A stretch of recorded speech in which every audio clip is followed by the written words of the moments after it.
Wana zakalan tu watawalan mingwasiro anu sayang bufar katahi dan siga tempo ini tertentu. Wa absiran merohno siro. Paso kayu sirun mongko bakal ngerti sopo ngake. Karena bulan-bulan ini sopo wa ta'ala takidan kelawan naukiti litah didihim mari oleh ngancam ning wong kufar batas liatan dan ngerem-ngerem lalu mereka Nabi Muhammad sallallahu alaihi wasallam. Di kalau tak cerita sedikit tentang masalah kanjeng Nabi, masalah ayat apa? Wa ma minna illa lahu maqamum maklum wa inna lanahnu shafin. Itu hampir semua riwayat, kita ulang lagi, hampir semua riwayat yang kita terima. Min bainiha yang utamanya adalah riwayatnya Syekh Mahfud Atul Musi. Syekh Mahfud itu gurunya guru-guru kita. Karena sanad saya, sanad kula rata-rata hampir niku nggih kula Mbah Mun, Mbah Zubair.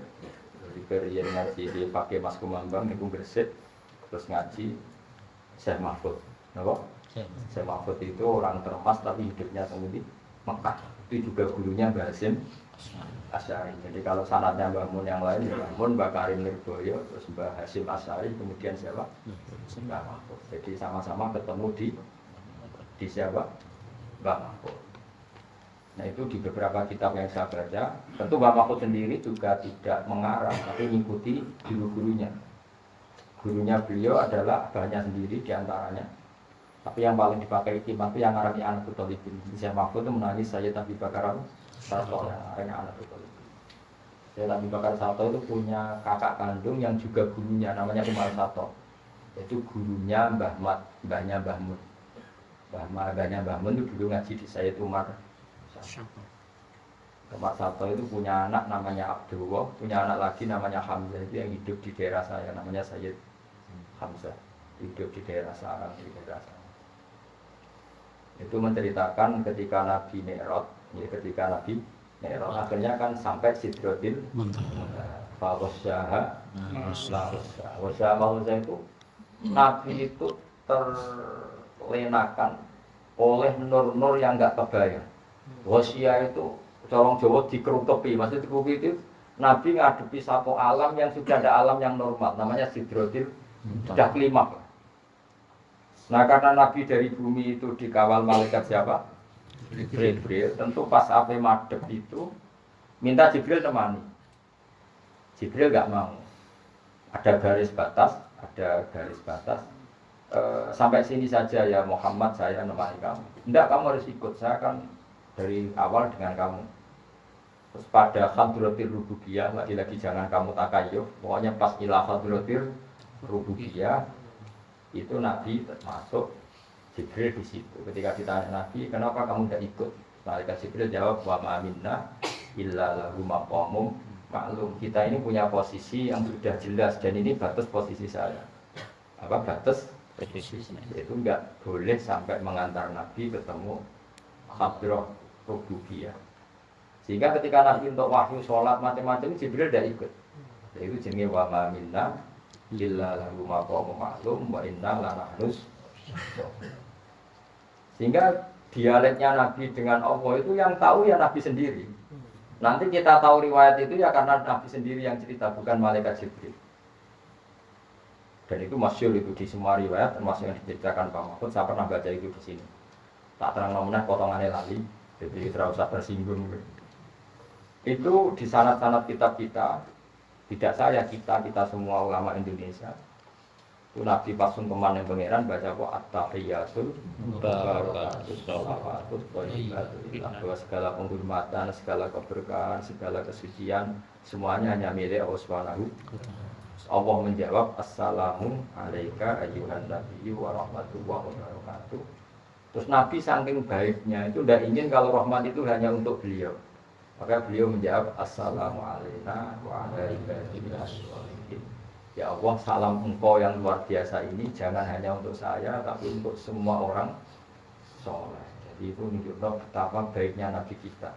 Sudah di depan Allah yang sangat-sangat spesial, tetap inginnya rahmat itu untuk siapa saja yang soleh. Soleh itu ukurannya macam-macam. Kalau misalnya ini kafir, ini mukmin, apapun faseknya ini tetap masuk soleh. Solihun maknanya wong sing pantes, sing layak. Saiki misalnya ini, ana wong mukmin fasik, ana wong kafir fasik. Utawa wong kafir ora pati nakal. Nakal di cara pangeran. Nakal sing kafir. Ora ngakoni eksistensi pangeran ku nakale nak. Terus wong momen sing fasik kita kok pangeran sapa Allah. Allah iso apa? Iso nyiksa aku, iso nyepuro. Ya sing gawe bumi. Tetep iki jenenge mukmin. Ana saleh, ana cuma dibanding wong kafir. Saleh dibanding terus ana persaingan internal. Wong mukmin salat ora salat. Berarti sing saleh salat. Sing salat. Ana salat goblok, mbok salat pinter. Berarti sing saleh pinter. Sing pinter.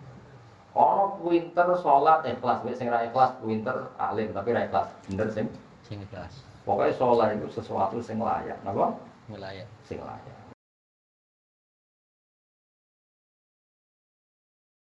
Mane dawuhe Kanjeng Nabi pokoke mangko la ilaha illallah udah kolal.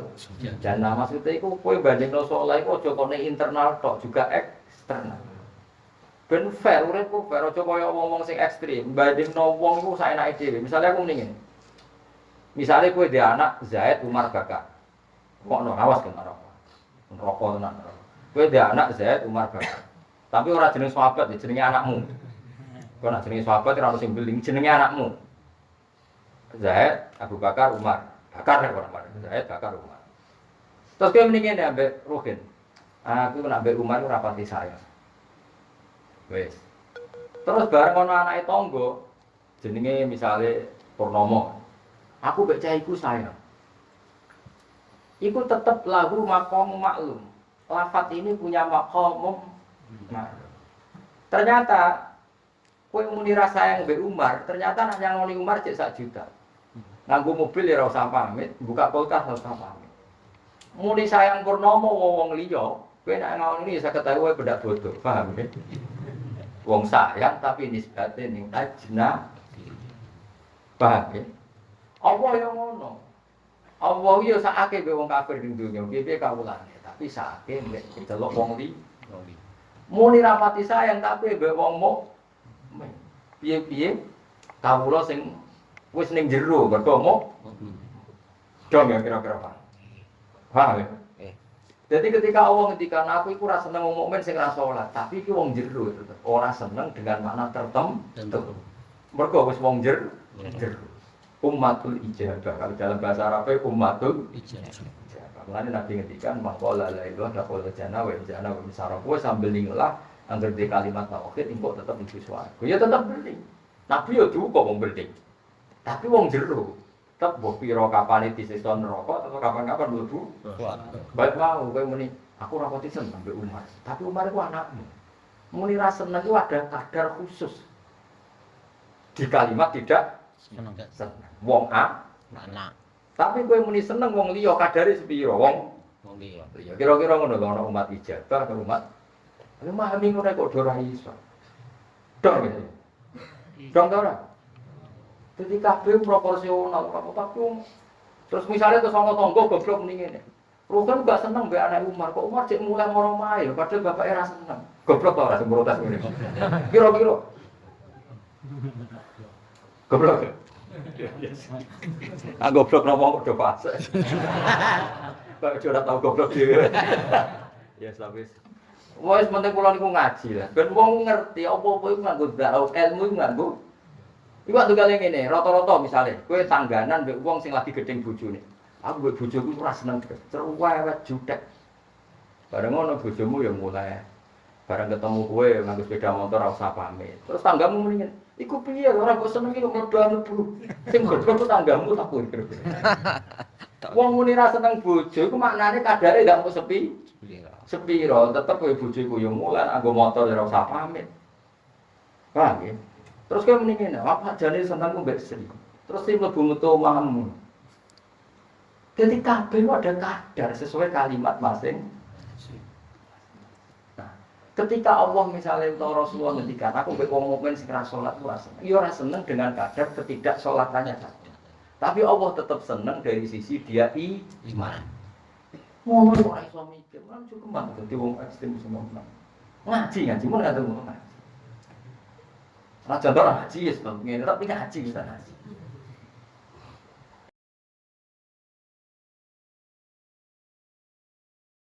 Dadi ana porsine, mulane ana umat ijabah, ana umat dakwah. Nah umat ijabah iku piye-piye wis ning jero senajan to wa ini takabal kabair. Mulane dawuh Kanjeng Nabi salasun min aslil iman. Iki sing kebanggaane Mbah Mun sering diwaca.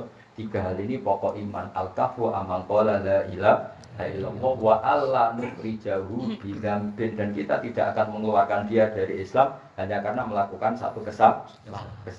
Soal fasik ya fasik, tapi ora usah mbarani ora Islam. Kaya wong Indonesia koruptor, ya koruptor kita penjara. Orang Indonesia yang narkoba kita penjara, tapi tetap warga Indonesia. Kira-kira seperti itu. Wong Islam sing fasik ya fasik. Malaikat mungkar nakir siap gebui. Tapi nek gebui ini salam ra iman mek Kanjeng Nabi, oh kudu mbok protes. Piye nek imane? Iman cuma nakal aku kudu mbok lurusno. Oh gak terima ora kok boleh kroniku ora terima kudu mbok lurusno. Nak kowe naboh ya aku perkara nakal oke, tapi nak salam ra iman kudu mbok lurusno. Gak iso kliru.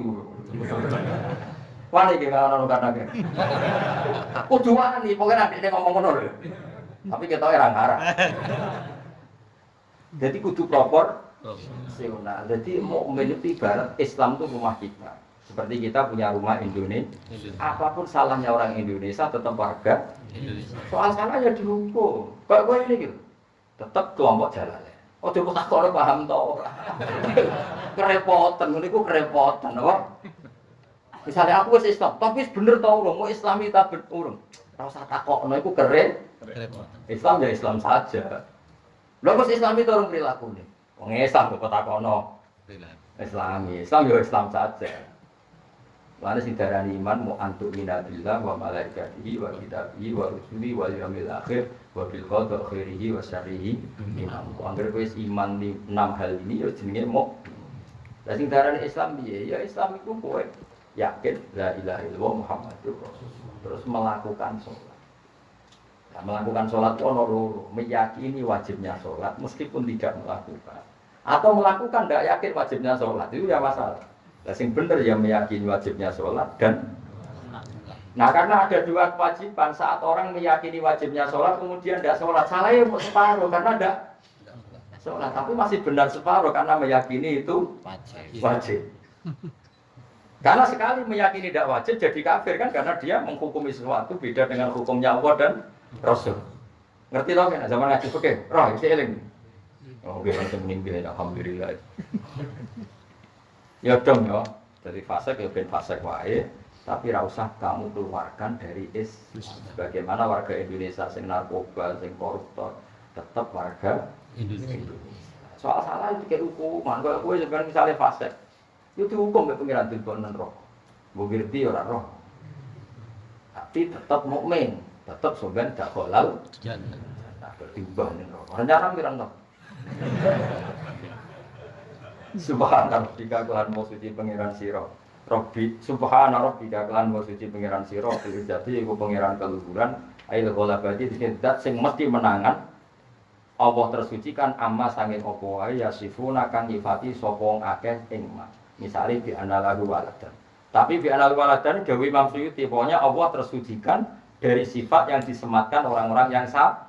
Tentu dari sifat yang salah itu mereka bilang bi anallahu waladan Allah dianggap punya anak. Tapi ada itu saja. Pokoknya kesalahan apa saja yang mereka lakukan tentang nyifati Allah, Allah terbebas dari semua itu. Wassalamu alaikum keselamatan, utai salam kehormatan dan keselamatan wa alal mursalin ngatasi para kang kautus. Ayu bali datik sih nyampe ro nabi ani mulai sami Allah atau hidang tauhid wa syar'i lan berapa syariat. Mane ulama warasatul anbiya karena yang dikatakan mursalin adalah orang yang mengajarkan tauhid dan syariat. Dan yang menggantikan itu siapa sekarang? Para ulama. Ya jelas kan? Mursalin itu siapa? Orang yang mengajarkan tauhid dan syariat. Lalu sekarang siapa lagi kalau tidak siapa? Ulama. Mane ulama warasatul anbiya. Walhamdulillah kabeh wuruji kulillahi kagungan Allah rabbil alamin kang ngirani salam kabeh ala nasri ing atase nulung wong akeh nulungi para mursalin wa ala kafirin lan kusane wong akeh